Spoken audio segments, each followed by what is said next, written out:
Welcome to 15 Minute Theatre, the only review show that squeezes a whole production into 900 seconds. The date is the 21st of March 2018, and we've just been to see Network. Open the house.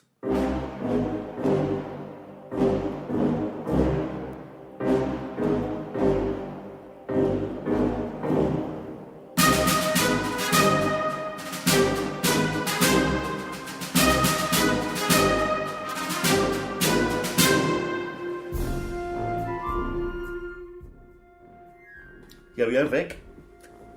Yo, yo. Is this our new language? Yeah, I thought we'd get down with the kids. Yeah, so down with the kids. So down with the kids. How are you? I'm alright, thanks. Yeah? Yeah, how are you? I'm good, thank you. Yeah. Did you get down to business? Sure. Let's do it. So we went to see Network at the National Theatre, at the Littleton Theatre in the National, I should say. Yes. Which is ironic, because it's not a small theatre, is it? It's not a small theatre, but it's not their biggest, is it? I don't know. I think the Olivier's the biggest, isn't it? I think you're right. Anyway, shall I tell you a bit about it? Yeah. All right. It was written by Ian... Oh, no, it wasn't. It was directed by Ian Drysdale. Yeah, that guy. It was based on a Paddy Chayefsky film. I'm really enjoying you giving me some information about this. Paddy Chayefsky film. And it was adapted by Lee Hall. I'll give you some notable actors, shall I? Well, there's only really one notable actor really to No, talk there was of. two. Go on then. There's Bryan Cranston Yes. of the Breaking Bad fame. Uh-huh. And Michelle, is it Dockery? Is that her name? Of the Downton Abbey fame. Right. Or as my friend called her, that lass from Downton. And it's running into the 24th of March 2018. Yep, so you better hurry up. Hurry up get a wriggle on. Go and see it quick, even though it's sold out, I think. Right, do you want to give us a synopsis? Okay, I think it's quite hard to do without giving too much away. So basically, Bryan Cranston is the main dude. He is a anchorman for a network that's not doing very well. And he goes a bit nuts on the show one night, gets fired. But then it turns out that him going a bit nuts actually got really good ratings, so they get him back. And then he just continues to get more and more nuts and say quite crazy things on the telly. And that's basically it. Okay. There's other stuff that happens. I thought that was pretty good. Makes me want to go and see it all over again. All right, so just going to start off with first impressions. Yeah. All right, so it looked amazing. I mean, the set was great, wasn't it? Yeah. So when we came into the auditorium, there was when you bought tickets, you had a chance to buy tickets on the stage, and on the stage to one side there was a sort of restaurant area where punters were sitting, and there was a kitchen. You could see a kitchen at the back. All right, Del Boy, what do you mean punters? Punters. Yeah. Get down with the kids, don't I? I don't think the kids say punters. I said that the kids will be listening, Vicky. No. So at the back there was a kitchen, and they served them like a multi-course meal throughout the course of the show, didn't they? So that was going on one side, and then there was a big screen in the middle, which initially wasn't. Was anything on the screen initially? No, not really. No. It was basically set up like a TV studio. Yeah. Wasn't it? So there were people like walking around getting the set ready for the TV show to go on air. There was a big countdown clock. You could see people in makeup. And they used cameras and stuff throughout the thing. So a lot of the time, when you could either watch the actor or you could watch them being filmed. Does this come in the first impression section? No, not really. So there were cameras set up on the stage, ready to go, weren't there? Yeah. And there were like crew walking around, getting stuff ready. The waiters taking orders, all that kind of stuff. So it was quite busy when you went in. There was quite a lot to look at. It was a good vibe. It was really energised for the start of it. Okay, and then what did you think? Did you like it? Yeah, I really liked it. I think Bryan Cranston was amazing. Yeah, really. And he played the news anchor, didn't he? Yeah, he kind of went off the rails. Was incredible. Where I'm sure we're going to get more into performances. I thought it was a really interesting way that they used the set. I've never seen anything quite like it. Yeah, it was. It's almost like, I mean, we were both at theatre, study theatre at about the same time, Well, exactly at the same time because we were at the same university. Yeah. So, multimedia was being bandied around all the time, and I think this was one of the first times that I've seen it done properly. Really well. Yeah. So basically, because a lot of it was set in a studio, they had some sort of cameras that were set up to film as if they were in the studio filming the news, and then they had a couple of Steadicam operators who were walking around filming stuff around. So you could sort of either choose to watch the action on the stage or watch it on the screen at the back. Yeah.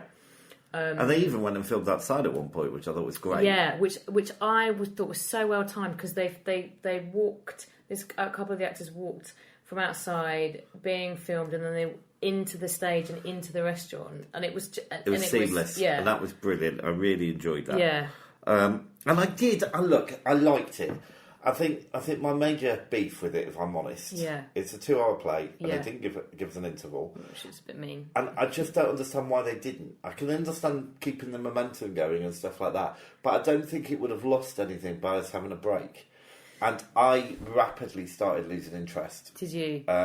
Before the last half hour. Tell you when it lost it for me. Yeah. Some of the tertiary characters, I like to call them, or secondary the characters. non-main players. Yeah, there was this whole subplot about this guy having an affair. Yeah. And there was this whole speech with him and his wife, and it was like, I'm so bored of this. I'm just not interested. The affair was important because it related to the news network. It did, because the deal was sort of brokered through the start of the affair, wasn't it? But maybe we did need to see the scene with his wife. I found so that kind of switched me off really. So I found it very hard to engage. Saying that, every time Bryan Cranston was on the stage, he was just remarkable. I was really impressed with that. He was amazing because he had this ability to switch from being, so you're watching him on stage, he was talking to the audience, to being on camera and having like little aside and putting little faces. He had like this really amazing ability to switch between being a theatre actor and a film actor. Which not all of them did. No, not all of them did. He was so good at it. Yeah, I mean, there was one guy we both said who was, for me, a bit unbearable, really. He was really just too over the top. Yeah. But I think he was the only one that really stood out as not being up to scratch. The rest of them I quite liked. Yeah. Although I did find his best mate, Bryan Cranston's best mate in it, a little bit of a non-entity as well.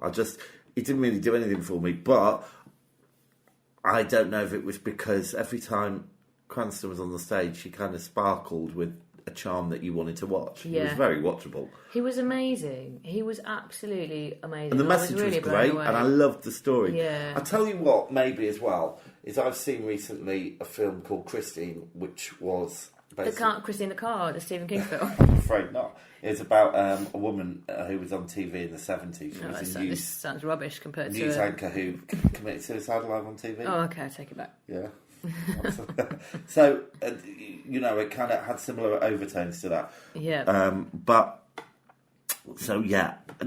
I think if I'd had an interval, I might have recharged myself, but I just started to lose interest. You drifted a bit. Yeah, and I was desperate for it to end by the end. Well, I didn't fall asleep, which for me is quite a pride. That's always good. Okay, so what about staging? Well, we kind of talked about that, maybe. Yeah, there was one thing that, even though I said it was really clever the way that they used cameras and the screen, sometimes I found it a little bit distracting. Yeah. Because there were cameras, there were two Steadicam operators that were walking around. So sometimes you end up sort of watching them a little bit and not watching the action. And sometimes you didn't know whether to watch it on the stage or watch it on the screen. And when I was watching it on the screen, I kept thinking, I should watch it on the stage because I'm at the theatre, I should be watching the stage. Yeah. But then I can't see... there was one bit where Bryan Cranston cried. Yes. And I wouldn't have been able to see that, really, if I was watching it. It was quite nice to see a massive face of the actor, because you could really see the micro acting going on. Oh, I'll tell you what I'd really loved as well.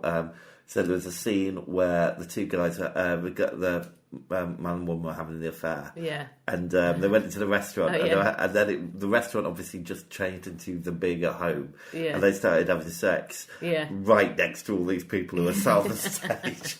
And they were being filmed. Yeah. Just it's a bit awkward, isn't it? Yeah, it was really funny. I don't know what to do here. And there was a lovely bit where, Bryan Cranston got in the audience and stuff like that. That really lifted it. They really involved the audience really well. There was like a warm-up guy who was getting us to shout stuff and applaud. Well, I wish they'd involved us with a bit of ice cream. Or maybe a drink.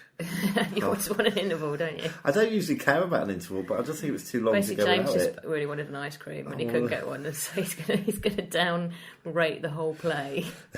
I thought what was nice as well, there was a bit, just talk about, I thought the costumes, because it was kind of set in the 70s, but it wasn't really styled in the 70s, was it? Because it had flat-screen TVs and, the suits weren't 70s suits. I'm pretty sure I saw a pair of flares. But it was quite subtle. Well, I guess they're like business people. Business people wouldn't have been walking around with 70s you go and glamour. look at business people in the 70s, they were not wearing those sort of clothes. Well, I don't know. Maybe anyway, I did like being picky. There was a bit where Bryan Cranston had his pyjamas on. Yeah. And he went AWOL. Yeah. And when he came back, all the bottoms of his pyjamas were dirty. I did not notice that. I thought it was a really nice touch. Oh, it was clever, wasn't it? Yeah, Oh, do you know what else we should point out as well? About at the top of the screen, there were 4 guys who were doing all the music. Yes. So there was doing. It was like incidental music a lot of the time, but mood music as well. And there was a guy hitting something with some sticks. A drum, Vicky. Hitting some sort of drum machine with some Yeah. sticks. They were brilliant. Yeah, that was I really good, like wasn't that. Okay, any standout music moments? Yeah, there was one bit where Brian was having a particularly long tirade, and so he was moving around the stage, and the cameras were following him, and then he stood in front of the screen. Oh yeah. And then as he stood in front of the screen, you suddenly had like a sort of an echo, a ripple effect. Yeah, like loads of images of him behind him, and like moving his hands and shouting, and that was really clever. And there was because it was a slight delay on the camera. Yeah. You could see his hands go up. Yeah, I suppose for me was where he just had the breakdown, and they were filming him, and he had tears in his eyes, and he was lying down, and all that kind of stuff. Yeah. I thought that was really powerful. Yeah. And I just want to also give a special mention to, I should really get his name. Oh, there was another guy we really played liked. Frank. Yeah. Wasn't it? Yeah. Let me see if I can find. He was good. Michelle Dockery, I thought, was excellent. Is that how you say her name? Do you want to check that? Oh yeah, now I've opened the programme. It costs like £8. We're so professional. I have to say, expensive programme, but there's some good stuff to read in there. But you can't find anything. It's quite glossy, gives you some facts. Tells you how many people watch the Beatles on the telly, stuff like that. It's down here. His name is this guy. It's this guy. I can't say it. You say it. Frank Hackett. Tunji Kassim. Yeah, and was it Michelle Dockery? I was right. Dockery, yeah. Yeah, he was great. Yeah, he was. Yeah, and he was really charming to watch. I thought he nailed that character. Yeah. And to be honest, it was a large cast because they obviously had all the crew and people running around. Yeah. So, and hats off to it. It was a remarkable production. I loved it. But I wish I needed a break. I know I keep going on about this, but I think James can't concentrate for more than 10 minutes. But I just think to digest the information and stuff. It was very full on, wasn't it? Yeah. Yeah. Yeah, so that's for me. All right, shall we take a break? I think you need one. And then we'll come James' back. face is dying for a break. All right, so we're back. So we're going to keep rolling out this terrible feature. The comfort clock. The comfort clock. I'm really not sure it's a winner. I'm going to bring back the water thing if this doesn't work. No, we're not bringing back the water thing. I was thirsty we can just today. talk how comfortable. We can just say how comfortable it is. We don't need a clock. Well, let's do the clock. We'll do the clock. Okay. All right. So, what do you think of the Littleton Theatre as comfort? National Theatre is one of the better theatres for comfort, and one thing that it's clearly really well designed in that there are no restricted view seats. Yes. Which is good. Is good. It's fair. Yeah. So there's no because pillars. we're cheap and we always probably end up buying those. Seats are comfortable. They're wide enough. Yeah. I'd give it an 11 out of 12. Wow. Okay, I'm going to mark it down a bit. I'm going to aim for a 9. Why are you marking it down? Because you've got such massive legs. Now I started to get uncomfortable because I've been sat there for too long. Was it because you didn't have an interval? So let's meet halfway and we'll give it a 10 o'clock. That's pretty good. That's pretty high though. Yeah. Great. That feature is going. Right. Okay, so let's get on with the scores. Okie dokie. So I think you can start this week. Oh gosh, the pressure. So we're going to start with performances. Okay, on the strength of Bryan Cranston being so You realise we've said incredible. the name Bryan Cranston about 200 times Well, on this do podcast. you know? Have I told you about if I get a dog and a cat, what I'm going to call them? No? So if my cat's going to be called David Lynch and my dog's going to be called Bryan Cranston. I've thought about this for ages. The chance of me getting a dog and cat is incredibly slim. Oh, But, you might get a cat before you know it. Right. Yeah. So on the strength of Bryan Cranston being utterly amazing, Yeah. Michelle Dockery being really good, the other guy we really like, everyone else being good, there's only one guy that let it down. I'm going to give it a 10. You're giving it a 10? I'm giving it a 10 because he was outstanding. Oh, my God. He was outstanding. He was outstanding, but, God, I can't give it a 10. I was thinking about an 8, but I'm going to go 8.5. Okay. And that is generous. I would have usually done an 8. And James hates giving half points because it makes the maths harder. It really does. Okay, so stage and technical. Well, look, I am going to give that a big fat 10. I'm giving can't criticise it. Yeah, So I'm giving it a fault. 10 as well. It was so... I mean, my only thing is, I think... Do you know what? I think if we'd been eating, Yeah. I don't think I'd have needed to have that interval. So basically, you were saying you wish we'd bought the more expensive tickets and I gone do for the now, meal on yeah. the side of the stage. Yeah. I think that would have been But quite nice. if we'd have had... But It they wouldn't have been had the same a... experience. No, it would have been different and we wouldn't have maybe seen things clearly because we wouldn't have had a good Yeah. shot of the Fair screen. enough. All right, But so... we would have had food. You could have had some ice cream. Right, narrative, plot, music. Music, brilliant. Plot, really good. Narrative, maybe a couple of bits were unnecessary. Yeah. I'm going to give it 8.5. Okay. And I've given it an 8. Okay, so we even out your half a point to make it easy for you. Yeah, only because I thought it dipped towards the end. Originality. Well, it's based on a film, and I know we're not allowed to mark it down for that, are we? Well, It's more- you can, but I think it's... I mean, I haven't seen the film. No, I but haven't. think the staging of it was so It wasn't an original play. It was a nice concept. All right, it's another 8 from me. I think 8.5. See, I'm giving it a 10. You're giving it a 10. Yeah, I think I like this more than you. I think you did. But I didn't dislike it. Yeah. Was it worth it? 10. Okay. Absolutely, hands down worth it. 8.5. It really is. For me, this week has been this production really was an 8.5. Really liked it, but not really, really liked it. Yeah, see, I think for me, this will be... Bryan Cranston's performance will be one of the performances. Bryan Cranston. His performance will be one of the performances that I will always remember. Him, Okay. Andrew Garfield and Angels of America, Well, I'm not. some other people. I'm not disagreeing with his performance. It was good, but I don't think you can mark a whole show out of that person. I can, and I have. But luckily you've brought it down with your mean marking. Okay, right. So while I work out the scores, which I have done already, Because you're so clever. I'm going to see another play tomorrow. They're probably not correct scores. What are you going to see tomorrow? I'm going to see a play called O Canada at the Festival. The festival. Yeah, and Okay. that's the Landor Theatre or something. Yeah, that's a nice pub theatre. Yeah, It's so good. I'm looking forward to that. Yeah, you can have so- a nice drink before you go in. Yeah, so I'm And then when you go and have your interview, you can get some pork scratchings. probably just a one-act play. Okay. Anyway, when I get back, I'll tell you all about it. Okay, great. Great, and then after that, And then I'm going to see the birthday party this week, so you've already seen it, so Oh, we'll that's all- review that later on in yeah, the week. so we're going to do that later, so Yeah. that'll be a good one James as well. is smiling, which makes me think, oh, this is going to be good. This isn't right. All right, scores are in. Okay, what have we got? Okay, so it gets a star rating of... Let me set that right. So organised. Star rating of 4.6, Okay, which puts it right up third. Okay. So just below Girls and Boys, which was great. and just above Romantics Anonymous. Okay, And that's all right. yeah, I mean, yeah, Personally, I would have given it more. I would have personally given it less. Because also I was doing a lot of comparison with Ink. Yeah. Because of the style of play. And I feel like I we- enjoyed Ink more. I don't think we rated Ink high enough. No, but it's hard when we're rating in it. But I think that's a respectable score. Yeah. I think if we'd have had an interview, this would be like 5 out of 5.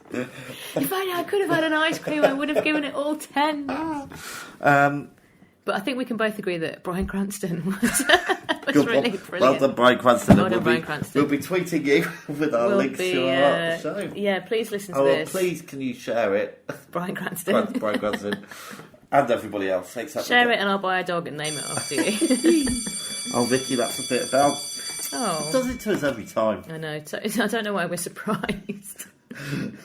All right, then. Well, listen, I suppose I'll see you later in the week for our more reviews. Yeah, let's do it. So, the curtain's down, the theatre's dark, and that was 15-Minute Theatre. Good night, Vicky. And thanks for having us, Bryan Cranston.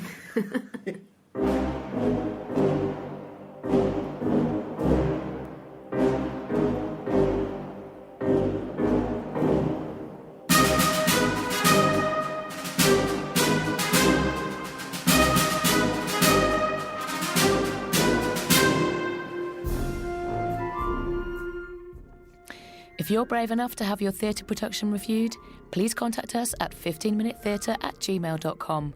Find us on Twitter and please rate and review us on iTunes. Thanks for listening.